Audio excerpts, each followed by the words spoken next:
Hi guys, welcome to Recipes Tested. I'm Brianna Robinson, and today for Recipes Testtober, I'm going to be making one of my favorite soups probably ever. This is LauraInTheKitchen.com's loaded potato soup recipe. This is a soup that I really look forward to making pretty much only in the fall and winter times. It's really hearty, it's really delicious, and I know that you guys are gonna love it. So throughout this video, I'm just gonna go through the process and show you guys how it's made and give a little tips and tricks that I've learned along the way. And at the end of the video, I will give a review to let you know if it's love at first bite. So if you wanna see how this recipe turns out, just keep watching and I'll get testing. Got going with my bacon, so I just chopped it up into bite-sized pieces and cooked that in my Dutch oven. And next I went ahead and made my chicken broth with some water, and this is the brand of chicken base that I use, and just added that right in. And then I added in my milk, and then I just mixed all of this together just to get this done and out of the way and have it waiting for me.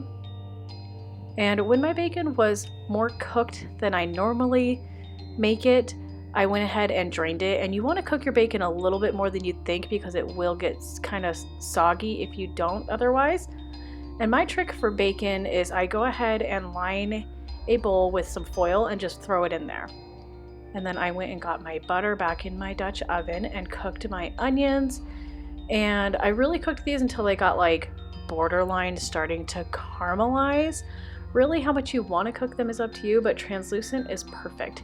And then I added in equal parts flour and butter to the butter and went and mixed that together basically until it stopped smelling like raw flour, like cooked pie dough.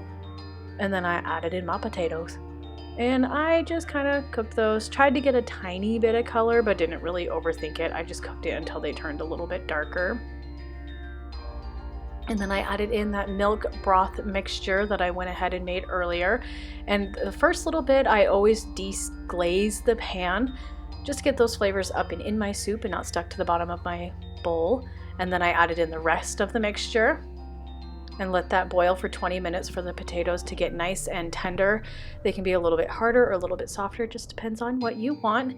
And then I added in my toppings. So I got my bacon, and then I got my sour cream, my green onions, and my cheddar cheese. And if you like other toppings, you can add them in. Let me know how they turn out in the comments and I'll give it a shot next time we make this soup. I just stirred everything together and then seasoned it with pepper and salt and bowled it up, and then added a little bit more toppings. This is a very hot soup, so these just help really slow and cool it down, but this is what it looks like when it's all done.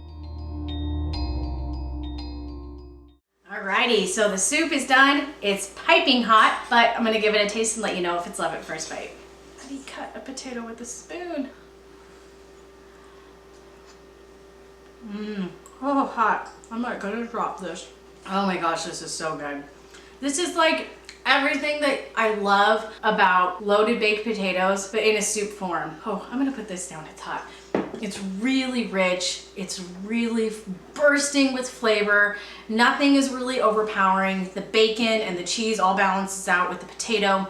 This is just really a dynamite soup, you guys. This is something that I think everybody needs to have in their how do you say it?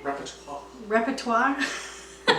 I think that everybody needs to learn how to make it. Again, I will leave the link down to the recipe in the comments below so that you can make this yourself. And I really, really, really hope you do. I'm not exaggerating when I say that this is one of our favorite soups. It is for a reason. This is just so delicious. But thank you guys so much for watching and hanging out with me for this episode of Recipes Testtober. I appreciate it. And don't forget to subscribe while you're here, and I will see you guys with my next video. Bye. Good job.